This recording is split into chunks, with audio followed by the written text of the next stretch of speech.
अस्सलाम वालेकुम। एक्सरसाइज 14 हमारी चल रही थी और आज हमने स्टार्ट करना है क्वेश्चन नंबर 3। देखें, क्वेश्चन 3 से लेके 8 तक सबकी एक ही स्टेटमेंट है। स्टेटमेंट है find the value of theta satisfying the following equation. कहता है आपने थीटा की वैल्यू फाइंड करनी है। अब वंस अगेन यहाँ पे थीटा वेरिएबल है, तो थीटा की वैल्यू फाइंड करने का मतलब हमें इक्वेशन सोल्व करनी है। मतलब ये कि जो क्वेश्चन 1 की स्टेटमेंट थी, क्वेश्चन 2 की, और अब ये 3 से लेके 8 तक के क्वेश्चन की, ये सारी स्टेटमेंट्स इक्विवेलेंट हैं। इन सब का एक ही मतलब है। चाहे आपको कहा जाए सोल्व द इक्वेशन, चाहे कहा जाए find the solution of the equation, या जैसे अब इस केस में जैसे कह दिया कि find the value of the theta, एक ही बात है। थीटा की वैल्यू हमें फाइंड करनी है, तो स्टार्ट लेते हैं। सबसे पहले देखें, इक्वेशन को जरा गौर से देखिएगा। क्या ये इक्वेशन एक क्वाड्रेटिक इक्वेशन नहीं है जिसमें वेरिएबल जो कि टेन थीटा में क्वाड्रेटिक है। देखें, टेन स्क्वायर थीटा है, फिर टेन थीटा और आगे कांस्टेंट टर्म है, तो ये इक्वेशन टेन थीटा में क्वाड्रेटिक है। बिल्कुल ऐसे ही जैसे ये इक्वेशन जो आपके सामने लिखी हुई है, ये जो इक्वेशन आपके सामने लिखी है ये वाली, ये एक्स में क्वाड्रेटिक है। देखें, पहले एक्स स्क्वायर है, फिर एक्स है और आगे कांस्टेंट टर्म है। ठीक है, तो जब इस तरह की क्वाड्रेटिक इक्वेशन आती थी तो 10th क्लास में आपने इस तरह की इक्वेशन को सोल्व करने के तीन मेथड सीखे थे। एक स्क्वायर कंप्लीटिंग मेथड था, एक फैक्टराइजेशन मेथड था, और एक क्वाड्रेटिक फार्मूला था। तो एक क्वाड्रेटिक फार्मूला मैंने इस क्वाड्रेटिक इक्वेशन के लिए आपके सामने लिख रखा है कि X is equal to minus B plus minus, means की याद है आपको, वही जो 10th क्लास में आपने सीखा था।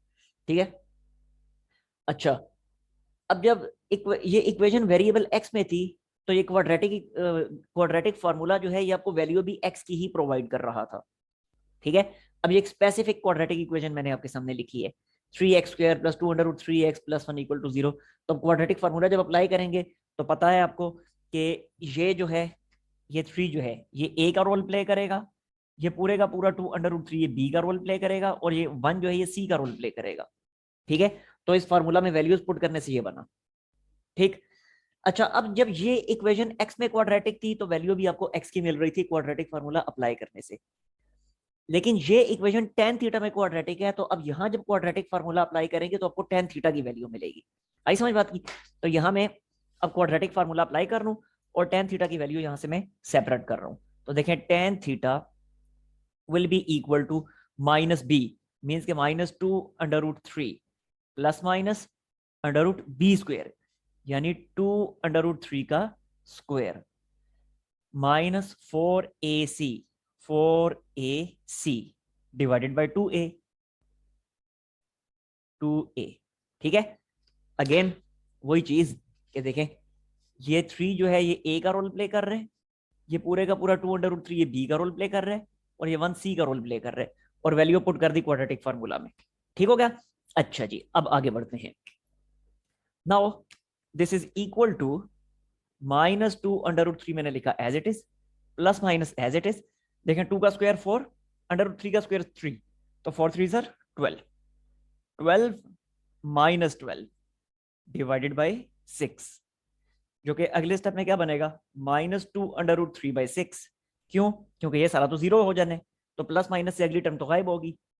बाकी इसको सिंप्लीफाई करें तो देखें 2 और 3 की कैंसिलेशन होगी, तो बाकी बचेगा -√3/3, जो कि बाकी रह जाएगा -1/√3। क्यों? क्योंकि आपको पता है ना, ये ऊपर √3 लिखे और नीचे 3 जो लिखे है उसको लिखा जा सकता है √3 मल्टीप्लाई √3, कैंसिलेशन के बाद -1/√3 बाकी रह जाएगा। ये आ गई हमारे पास वैल्यू टेन थीटा की। ठीक है, अच्छा, अब जरा देखें, अब आगे वही काम कर रहे हैं जो पहले वाले दोनों क्वेश्चंस में हम कर चुके हैं। क्वेश्चन 1 और 2 में ये चीज अब मैं मिटा रहा हूं, ठीक है ना। जो क्वेश्चन 1 और 2 में जो काम अभी तक हम कर चुके हैं इससे पहले, वही काम अब यहाँ पे करना, रिपीट कर देना है कि पहले रेफरेंस एंगल लिखना है और फिर क्वाड्रेंट्स डिसाइड करने हैं। तो देखें, रेफरेंस एंगल यहाँ पे क्या बनता है, रेफरेंस एंगल, तो रेफरेंस एंगल क्या बनेगा, टेन थीटा 1/√3 कहां पे वैल्यू देता है, तो टेन जो है 1/√3 देता है 30 डिग्री पे, यानी π/6 रेडियंस पे। तो रेफरेंस एंगल हमारे पास आ गया π/6। ठीक है, ये रेफरेंस एंगल डिसाइड हो गया।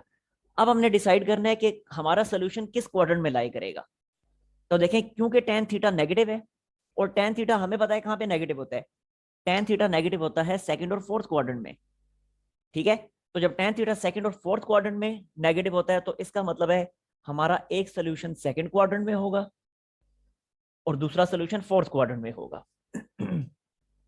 Fourth quadrant. अब इन दोनों क्वाड्रेंट्स के सॉल्यूशंस हम बारी बारी यहां पे लिख लेते हैं। तो पहले देखें सेकंड क्वाड्रेंट के लिए थीटा की वैल्यू क्या आएगी। तो सेकंड क्वाड्रेंट आपके सामने लिखा है, हमेशा होता है पाई माइनस रेफरेंस एंगल। ठीक है, तो ये मैंने लिखा theta is equal to pi minus, और क्या है रेफरेंस एंगल, पाई बाय 6 है, तो पाई में से पाई बाय 6 माइनस कर दिया। ठीक है, और जब एलसीएम लेंगे तो बनेगा 5 पाई बाय 6। ठीक हो गया। इसी तरह फोर्थ क्वाड्रेंट की तरफ आते हैं। तो फोर्थ क्वाड्रेंट होता है 2 पाई माइनस रेफरेंस एंगल, तो ये लिखा 2 पाई माइनस, और अगेन रेफरेंस एंगल क्या है, पाई बाय 6, तो ये आगे लिख दिया पाई बाय 6। और जब एलसीएम लेंगे तो क्या बन जाएगा, ये बनेगा 11 पाई बाय 6। ठीक है जी। लेकिन आखिर में फिर वही बात कि हमने पाई के मल्टीपल्स को ऐड या सब्ट्रैक्ट करना है, ऐड सब्ट्रैक्ट करना है। अब क्योंकि हमने स्टार्ट लिया था tan थीटा से, और tan जो होता है, कई दफा बता चुका हूं, tan और cot इन दोनों का पीरियड होता है पाई, तो यहाँ पे पाई के मल्टीपल्स को हम ऐड करेंगे। ठीक है, तो इसलिए अब यहाँ पे मैं लिखूंगा this is equal to 5 pi by 6 plus n pi.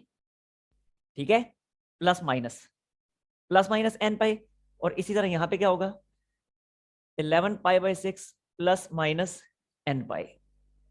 ठीक है जी। आगे सोल्यूशन सेट अब लिख दें। सोल्यूशन सेट, तो सोल्यूशन सेट में इन दोनों वैल्यूज को कंबाइन करके लिखा जाता है।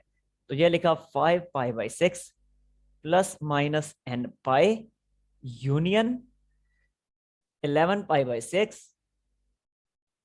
प्लस माइनस n पाई, और n को डिफाइन कर दें, n will be 0 1 2 0 1 2 3 up to so on.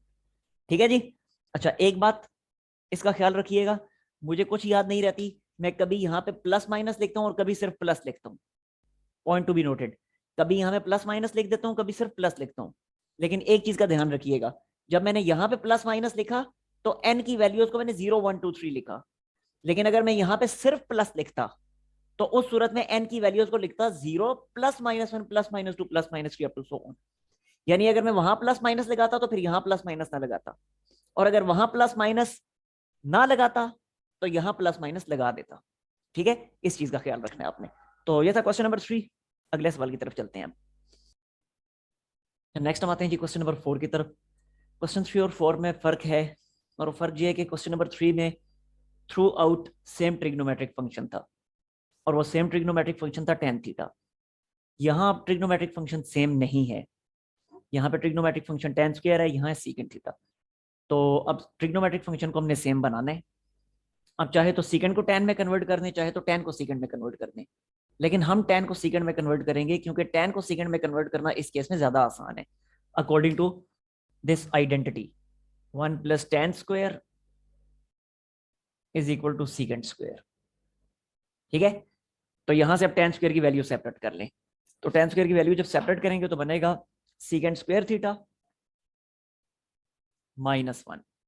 ये tan स्क्वायर की वैल्यू मैंने सेपरेट कर ली, जबकि आगे minus secant theta -1 as it is equal to 0 as it is. Simplification करें तो बनेगा secant square theta minus secant theta और -2 and that is equal to 0। ठीक है, अब आप चाहे तो यहाँ पे क्वाड्रेटिक फार्मूला अप्लाई करके सीकेंड थीटा की वैल्यू फाइंड कर लें, या चाहे तो फैक्टराइज कर लें। अगर फैक्टर्स तलाश करने आसान है तो फैक्टराइज कर लें, जल्दी हो जाएगा। लेकिन अगर फैक्टर्स तलाश करने मुश्किल है तो क्वाड्रेटिक फार्मूला अप्लाई कर दें, क्योंकि चाहे फैक्टराइजेशन से आंसर फाइंड करें चाहे क्वाड्रेटिक फार्मूला से करें, आंसर पे कोई फर्क नहीं पड़ता, आंसर सेम ही आता है। ठीक है, तो अब यहाँ पे देखते हैं इसके फैक्टर्स अगर मिलते हैं तो हम फैक्टर्स बना लेते हैं। तो देखें क्या बनेंगे फैक्टर्स इसके, सीकेंड स्क्वायर थीटा, फिर बनेगा -2 secant theta plus secant theta -2 that is equal to 0। ये बन गए फैक्टर्स। ठीक है, अब ये पहले वाले जो दोनों हैं इनमें सीकेंड थीटा कॉमन आ रहा है, तो अंदर बचेगा सीकेंड थीटा -2। आगे वाले दोनों जो है उनमें से सिर्फ 1 कॉमन आ रहा है, तो बनेगा secant theta -2 and that is equal to 0। और अगले स्टेप में बन जाएगा secant theta -2 into secant theta +1 that is equal to 0। दोनों को अलग अलग 0 पुट करें तो सीकेंड थीटा की एक वैल्यू आ जाती है 2 और सीकेंड थीटा की दूसरी वैल्यू आ जाती है -1। ठीक हो गया। अब इसको कॉज में कन्वर्ट कर लें, क्योंकि कॉज में कन्वर्ट करने से सवाल आसान हो जाएगा, क्योंकि कॉज की वैल्यू हमें टेबल से पता है। तो ये बना जी 1/cos, और इसी तरह इसको भी लिखा 1/cos इज इक्वल टू -1।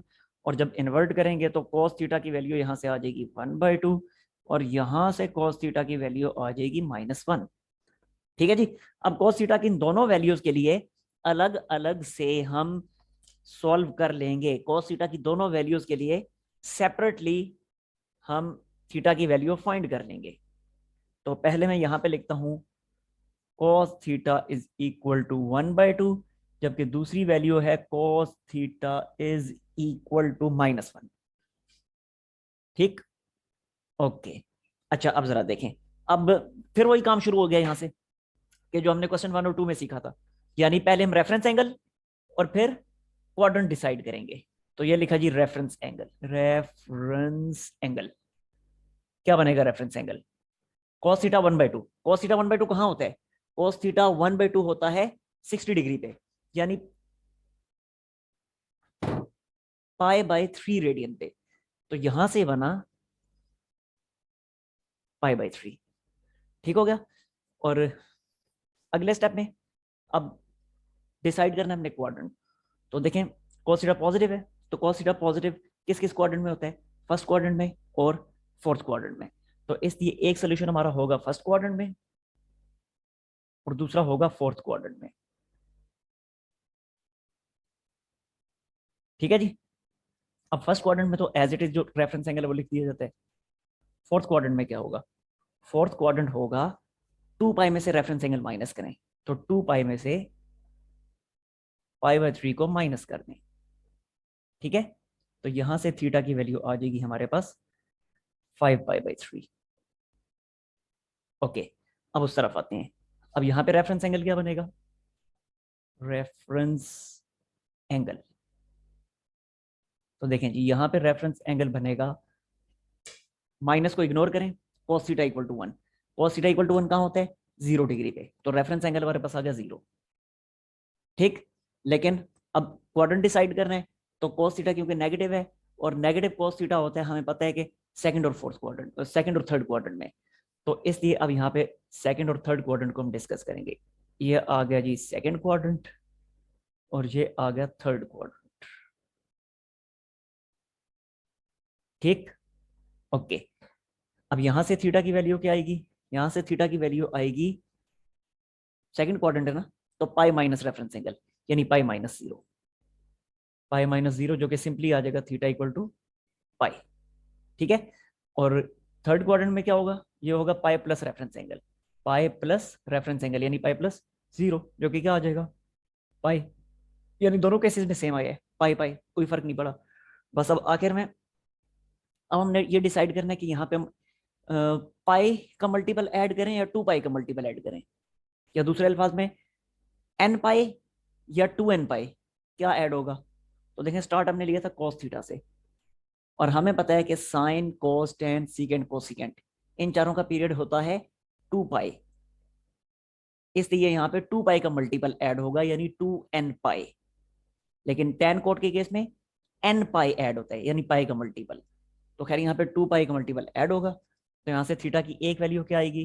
वो आएगी π/3 प्लस 2n पाई। इसमें 2n पाई ऐड किया, ठीक है, प्लस माइनस करने चले एक ही दफा। इसी तरह फिर यहाँ पे आ जाएगा theta is equal to π/3 plus minus, sorry, not π/3, 5π/3, 5π/3 plus minus 2n pi, और आखिर में आ जाएगा, ये पाई है ना, अब पाई में ऐड होगा, तो पाई प्लस माइनस 2n पाई। ठीक है जी। आखिर में बस सोल्यूशन सेट लिख दें इनको कंबाइन करके। तो ये लिखा जी π/3 plus minus 2n pi union π/3, not 5π/3 plus minus 2n pi, फिर union pi plus minus 2n pi, and that's all. और आखिर में n को डिफाइन कर दें, 0 1 2 3 अप टू सो ऑन। ध्यान रखिएगा जब मैंने यहाँ पे प्लस माइनस लगा दिया तो अब इधर n की वैल्यूज में प्लस माइनस में यूज नहीं कर रहा, लेकिन अगर वहां में सिर्फ प्लस लगाता तो फिर n की वैल्यूज में प्लस माइनस यूज करता। ठीक है, तो ये था क्वेश्चन 4। नेक्स्ट क्वेश्चन की तरफ हम चलते हैं। नेक्स्ट हम आते हैं जी क्वेश्चन नंबर 5 की तरफ। क्वेश्चन 5 अब बिल्कुल वही काम है जो इन पहले वाले दोनों क्वेश्चन में आप लोग सीख चुके हैं, यानी सिंपल ट्रिग्नोमेट्रिक फंक्शन को सेम बना लेना है। जब ट्रिग्नोमेट्रिक फंक्शन सेम बन जाएगा तो फिर वही काम करना है जो हम क्वेश्चन 1 और 2 में सीख चुके हैं। देखिए क्या करेंगे। अगेन ये 2 sine theta as it is लिखा, प्लस कॉस स्क्वायर की जगह लिख दिया 1 माइनस साइन स्क्वायर, आगे -1 as it is equal to 0। Rearrange करें तो बनेगा माइनस साइन स्क्वायर थीटा। अब देखें सेम ट्रिग्नोमेट्रिक फंक्शन बन चुके हैं। ठीक है, तो minus sine square theta plus 2 sine theta, जब ये +1 और -1 मिलके खत्म हो जाएंगे तो ये आ गया इक्वल टू 0। यहाँ से साइन थीटा कॉमन अंदर आया, minus sine theta plus 2 and that is equal to 0। तो यहाँ से साइन थीटा को अलग से 0 पुट करें और माइनस साइन थीटा प्लस 2 को अलग से 0 पुट करें, तो यहाँ से साइन थीटा आ जाएगा इक्वल टू, साइन थीटा यहाँ से आ जाएगा इक्वल टू 2। ठीक है, which is not possible, which is not possible. Reason ये है कि साइन थीटा की मैक्सिमम वैल्यू 1 होती है। साइन थीटा का भी 1 से ऊपर नहीं जा सकता है, आपके सामने लिखा है साइन थीटा की मैक्सिमम वैल्यू 1 लिखी हुई है, बाकी सारी वैल्यू 1 से छोटी है। इसी तरह साइन थीटा की मिनिमम वैल्यू -1 होती है, ये कभी -1 से नीचे नहीं आ सकता, यानी -1 से 1 के दरमियान दरमियान साइन थीटा की वैल्यू रहती है। इसलिए ये पॉसिबल नहीं है, लिहाजा हम इसको डिस्कस ही नहीं करेंगे। बाकी बचा जी साइन थीटा इक्वल टू 0। तो यहाँ पे रेफरेंस एंगल की भी जरूरत नहीं है, क्योंकि हमें पता है कि साइन थीटा इक्वल टू 0 कब आता है, 0 डिग्री पे, पाई यानी 180 डिग्री पे, 2 पाई यानी 360 डिग्री पे, 3 पाई। ठीक है, अप टू सो ऑन। और इसी चीज को जब इकट्ठा लिखते हैं हम तो क्या लिखते हैं, इसे लिख देते हैं एन पाई, दैट्स ऑल। जबकि एन को डिफाइन कर दें, n can be 0 +-1 +-2 +-3 up to so on. ठीक है जी, बस इसको सोल्यूशन सेट की फॉर्म में लिखते हैं, दैट्स ऑल। नेक्स्ट आते हैं क्वेश्चन नंबर 6 की तरफ। देखें बहुत आसान, साइन थीटा कॉमन ले लें, अंदर बचेगा 2 sine theta -1 that is equal to 0।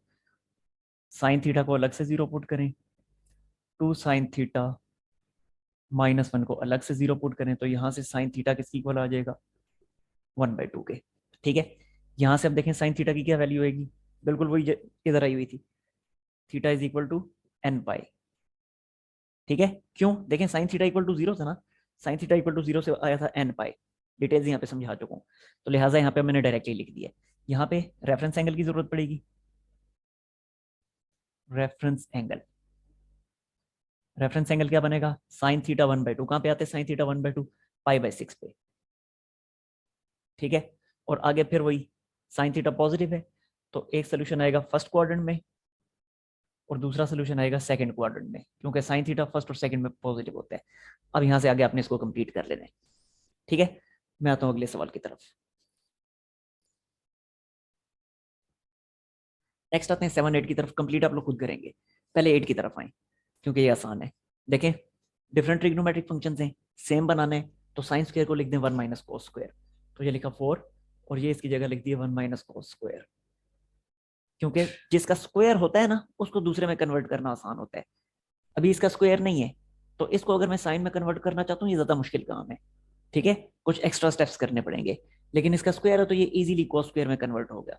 इसीलिए तमाम क्वेश्चंस में आपने देखा है सारों में स्क्वायर वाले जो है उनको दूसरे में कन्वर्ट किया मैंने। अच्छा आप जरा देखें, -8 cos theta +1 and that is equal to 0। बस 4 को मल्टीप्लाई करें, 4 minus 4 cos square minus 4 cos square -8 cos +1 and that is equal to 0, -4 cos square -8 cos और फिर 4 + 1 क्या बनेगा, ये बन जाएगा 5 and this is equal to 0। इस तरह करें कि थ्रू आउट इसको माइनस से मल्टीप्लाई कर दें ताकि स्टार्ट वाला माइनस खत्म हो जाए, तो बनेगा 4 cos square +8 cos theta +5, sorry not +5, -5, yes -5 and this is equal to 0। अच्छा, अब अगर देखें अगर इसके फैक्टर्स बन सकते हैं तो फैक्टर्स बना लें, और अगर फैक्टर्स नहीं बन सकते हैं तो क्वाड्रेटिक फार्मूला अप्लाई कर दें। अब यहाँ फैक्टर्स बन रहे हैं तो हम फैक्टर्स ही बना लेते हैं। तो फैक्टर्स बन रहे हैं 10 और 2, तो ये लिखता हूँ जी मैं 4 cos square theta plus 10 cos theta minus 2 cos theta -5, this is equal to 0। तो पहले वाले दोनों जो है इनमें से 2 cos थीटा को मना रहे हैं, अंदर बचेगा 2 cos थीटा +5, अगले दोनों में से -1 कॉमन आ रहा है तो अंदर बचेगा 2 cos theta +5 is equal to 0। अच्छा, अब ये बना 2 cos थीटा +5 और 2 cos theta -1 is equal to 0। दोनों को अलग अलग 0 पुट करें तो 2 cos theta +5 is equal to 0 और 2 cos theta -1 is equal to 0। यहाँ से cos थीटा की वैल्यू क्या आएगी? -5/2। यहाँ से cos थीटा की वैल्यू क्या आएगी? 1/2। और ये वाली वैल्यू देखें जरा, इसको देखिएगा, एक मिनट, इसको मैं ऐसे लिख देता हूँ -2.5। अगेन नॉट पॉसिबल, क्यों? सेम रीजन, सेम रीजन कि cos थीटा जो होता है ये मैक्सिमम वैल्यू इसकी 1 होती है और मिनिमम वैल्यू इसकी -1 होती है। अब -2.5 तो -1 से बहुत नीचे है, इसलिए ये पॉसिबल नहीं है, ये इग्नोर हो गया। सिर्फ इस केस के लिए आपने सोल्व करना है। तो यहाँ पे देख लें अब, रेफरेंस एंगल, रेफरेंस एंगल क्या बनता है? रेफरेंस एंगल cos 1/2, तो cos 1/2 होता है π/3 पे, π/3 पे, ठीक है। और क्योंकि cos पॉजिटिव है तो पॉजिटिव cos होता है फर्स्ट क्वाड्रेंट में और फोर्थ क्वाड्रेंट में। तो आपने फर्स्ट और फोर्थ क्वाड्रेंट के लिए इसको सोल्व करना है, first and fourth. Now it's up to you, अब कंप्लीट कर लेना है अपने इसको। मैं आता हूँ नंबर 7 की तरफ। नंबर 7 में क्या करेंगे देखें, मैं थ्रू आउट इसको cos स्क्वायर से डिवाइड कर देता हूँ। उसका फायदा क्या होगा? डिवाइडिंग बाय cos स्क्वायर, तो cos स्क्वायर से जब डिवाइड होगा ये tan में कन्वर्ट हो जाएगा। देखिएगा किस तरह, ये cos स्क्वायर से डिवाइड होगा तो 3 रह जाएगा, -2/√3। ये cos स्क्वायर से डिवाइड होगा तो ये वाला cos और नीचे से cos स्क्वायर कैंसिल होगा, बाकी बचेगा sin बाय cos। तो ये मैंने लिख दिया, चलें ऐसे में लिख देता हूँ, पूरा ही कर देता हूँ ताकि आप लोग कंफ्यूज ना हो। ये cos स्क्वायर से डिवाइड कर दिया, ठीक है। इसे भी ऐसे ही लिख देता हूँ, 3 cos square divided by cos square, ठीक है, -3 sin square by cos square. लें भाई, थ्रू आउट cos स्क्वायर से डिवाइड कर दिया, दूसरी साइड पे 0 है, 0 को cos स्क्वायर से डिवाइड करेंगे 0 ही रहेगा। अब ये तो कैंसिल हो गए, ये बना 3 -2/√3, ये और इसका स्क्वायर कैंसिल, बाकी साइन बाय cos क्या बना? tan, माइनस ये क्या बनेगा? Sine square by cos square, tan square. अब इसको रीअरेंज करें, रीअरेंज करेंगे तो बनेगा -3 tan स्क्वायर, फिर बनेगा -2/√3 tan और फिर +3, that is equal to 0। First term के साथ पॉजिटिव साइन बनाना है, थ्रू आउट -1 से मल्टीप्लाई करने, तो बनेगा 3 tan स्क्वायर +2/√3 tan और फिर बन जाएगा -3 इज इक्वल टू 0। क्या ये बिल्कुल वही फॉर्म नहीं बन गई जो क्वेश्चन नंबर 3 मैंने किया, आपको पूरा करके दिखाया था क्वेश्चन 3, सेम वही वाली फॉर्म बन चुकी है। बस अब उसके अकॉर्डिंग आपने इसको सॉल्व कर लेना, कंप्लीट कर लेना है, ठीक है जी। नेक्स्ट टाइम फिर मैं क्वेश्चन 8 से स्टार्ट करूंगा, तब तक के लिए अल्लाह हाफिज।